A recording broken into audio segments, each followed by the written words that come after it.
world of Japan itself, in real life, let alone comic book movies, is completely different from anywhere else on the planet. There's this world of history and tradition and manners that is just the opposite of everything Wolverine stands for. It would be dishonorable for you to refuse this request. Well, apologize to Mr. Yashin. I'm not going to Tokyo. And Jim has really taken that to heart. There's a way to do fantasy, but to do it like it's real. And that synergy was what we were after. A lot of thought about the use of color, unique locations. We wanted to dream big and see a lot of different kinds of things.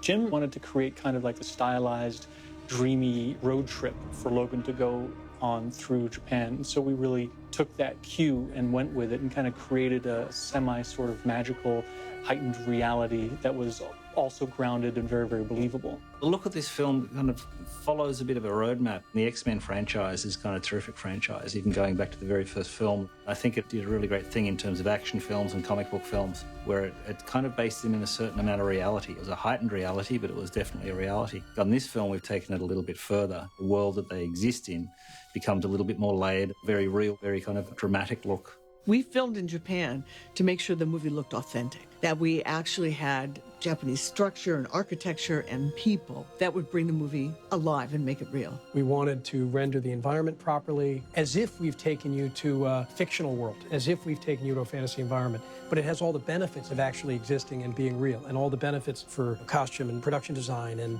locations and all of that you can steep it in the detail that makes something feel real. Francois, our production designer and our director, spent a lot of time trying to bring modern Japan mixed with the ancient and the traditions of a classic and rich culture. We did a really heavy research push with a full-time researcher, and we just dived into every aspect of Japanese culture and architecture and society that we possibly could, and we fed that to Jim. He kind of folded those visual ideas into the script. It was a very collaborative and blended sort of creative process. We ended up scouting a lot in Tokyo. We went all over the place. And the movie's better for it because we were able to be really, really scholarly about why and what we were shooting there that we'd never be able to recreate in a backlot. So exciting to be able to shoot in Japan.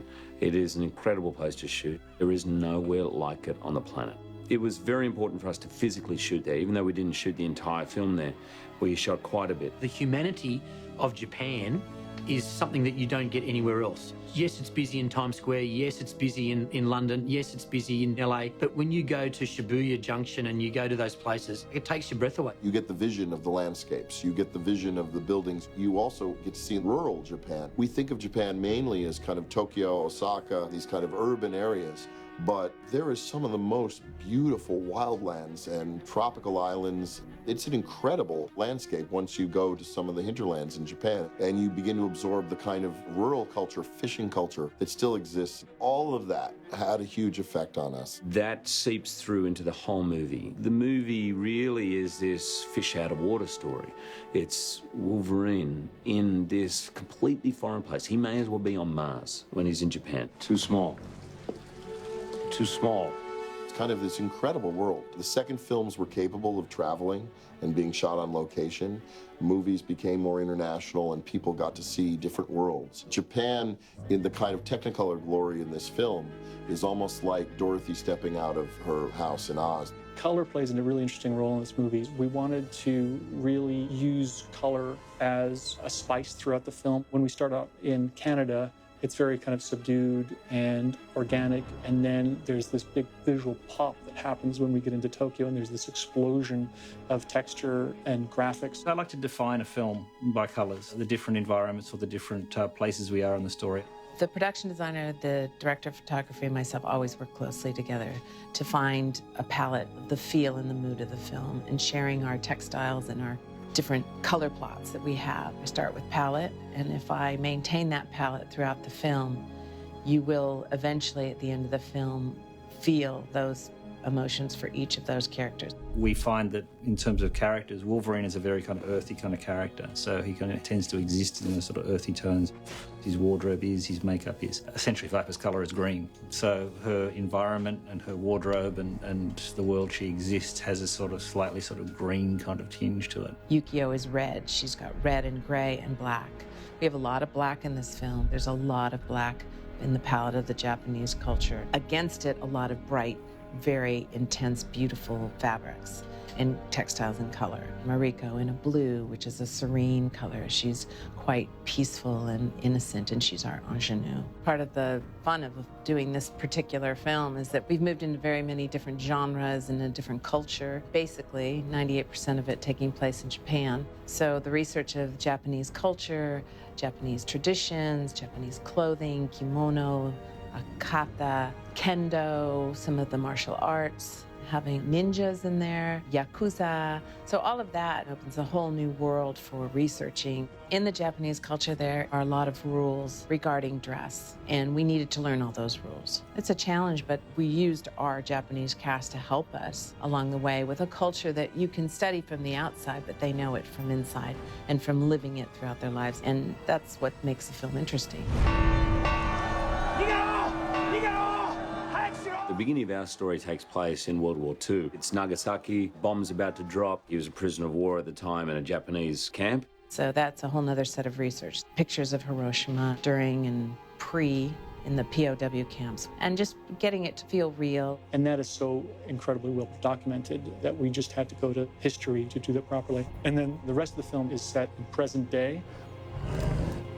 We start in the Yukon, which gives us North American kind of grit that we're more familiar with, and then moving into the Japanese culture. 15 hours, depending on the wind. The Japanese culture seeps into you, and you start to not only understand it, but appreciate it for what it is. And it is extraordinary. It's an unbelievable culture, and it is inspiring. So the effect that it had on me as an actor hopefully will translate through to the character. We were able to shoot in some of the more vibrant elements of the city and capture that. This Tibetan temple in the center of the city, you kind of can't believe it's in the center of all that is Tokyo. It's so vibrant and dynamic, and yet there in the center of the city is this ancient Buddhist temple.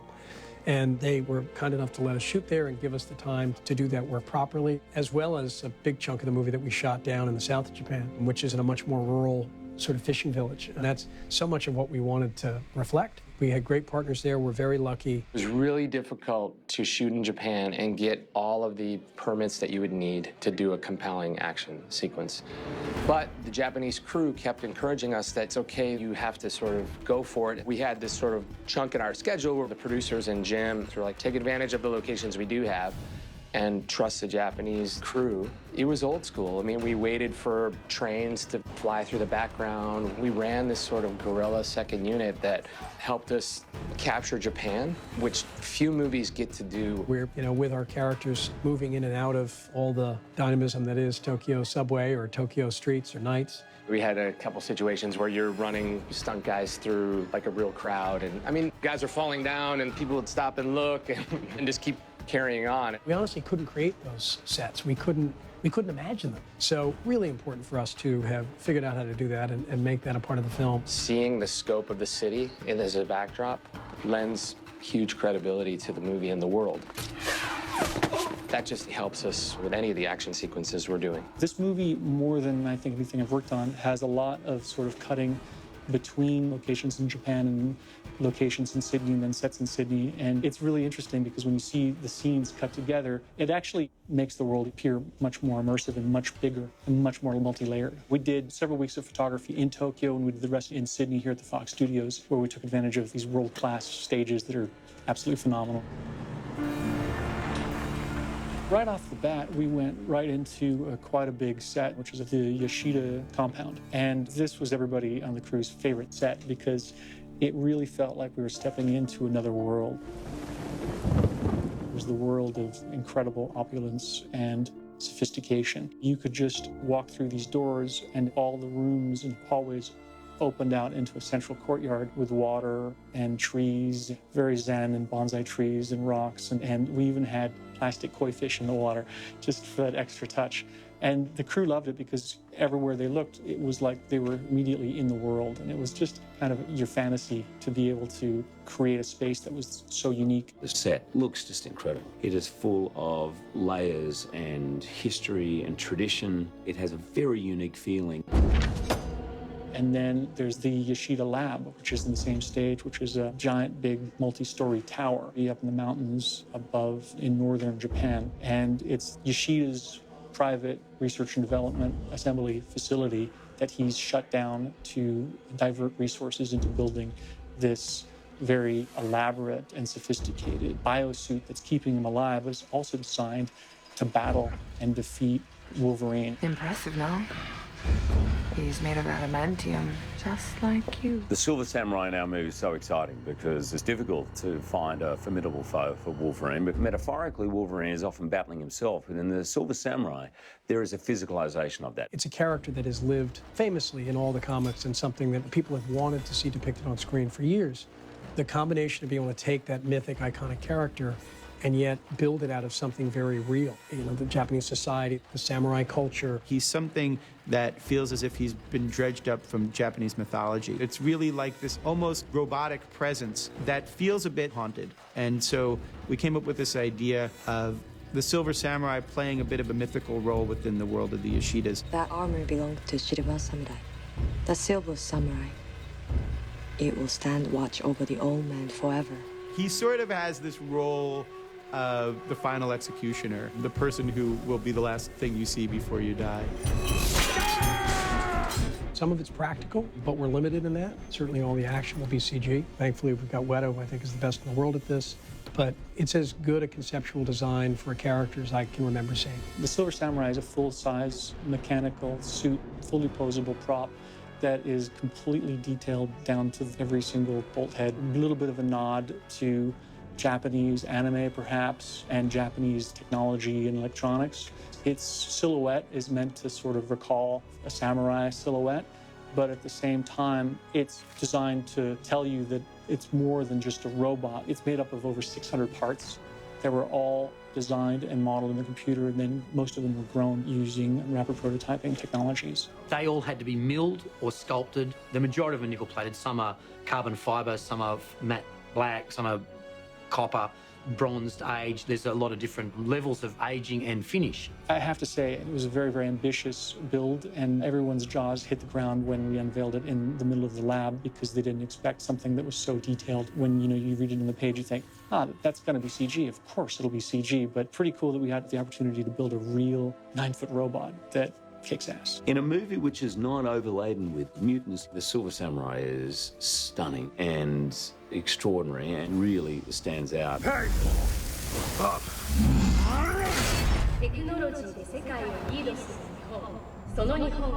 We approached the Yoshida Corporation as a real company, and so we had to create a backstory for that company, almost as if the company were a character in the movie. We figured out what the Yoshida Corporation made as products, and then what their entire style guide was. We had graphic designers here come up with an entire language and rule book for the Yoshida logo and the graphic language, so there was a consistency throughout the film for all of their products and their corporate identity. It's called a mon. A mon is a family crest or emblem. And what we tried to do was to make it traditional yet modern, because that's what Yoshida Corporation is. It's a Panasonic, it's a Sony, it's Mitsubishi, it's big. We decided that the Yoshida Corporation was predominantly a medical electronics company, and you see that in Yoshida's suite in his house. He has a lot of Yoshida medical products that are keeping him alive.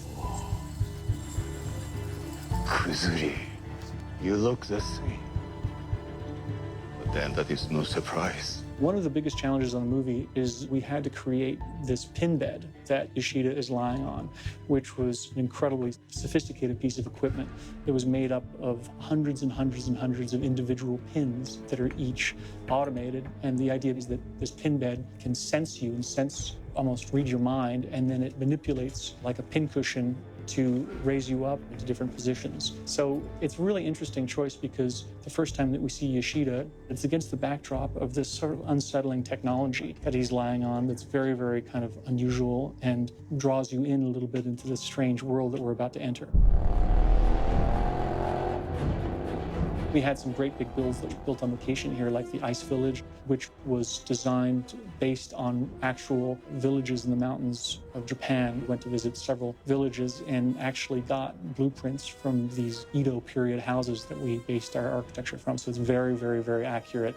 architecture to these Japanese villages in the mountain. Originally it was going to be shot on stage, but the set and the appetite for the stunt work grew and grew and grew, and we basically ran out of space on stage. So it went out to the outside. It wasn't easy recreating a mountainous snow village exterior at night, but it looked pretty good.